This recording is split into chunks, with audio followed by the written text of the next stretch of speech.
Hello. হ্যাঁ সজ্ঞা, কাইল তোর মুই ১০০টা টাহা দিলাম। যেমন মোর লগে এক বিড়া পান আনিস আর বাঁচলে তুই ১০ টাকা খাইয়ে আইস। তা পান এত পচা পান পাইছো কমবে? আয় বেন্যকালা তোর চাচি পান ধুইতে গেছে, হাতে খালি একসে জোট্টু আর একসে পচা। এরপরে হাসান নিয়ে কয় কি কেহান দুদু ও পান দি কালগা দেখছি সজ্ঞারে ওই যে বেড়ারা হালাই হালাইয়া থুইছে, হ্যাঁ না রে বৃষ্টি হতে এই পানগুলো শক্ত হয়ে আনছো। মোরে ওগুলি গুছাইয়া দেন আর ২০ টাকা হারাহেন।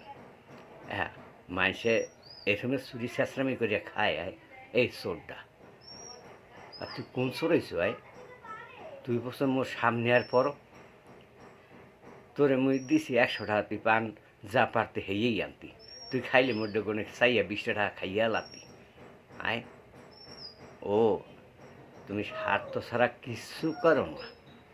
হয় সার্থক, সার্থক দেখে করো দেখেই তো তোর বন্ধুরা সব পলাইছে এখন। হ্যাঁ মুই শুনি নাই, সবগুলো দিয়ে পলাইছে। ওই দেশে হইয়া চুরি চেঁচড়ামি করবা আর এরকম করবা, হে মাসে হন কোনো রকমের যদি খালি কোনো রকমের কোনো দুর্গন্ধ শুনি, তা মুই সবার আগে তোর সাক্ষী দেবো যে চোর ও প্রথম চোর। রাহি, তোর লাগে আর কোনো কথা হয় না।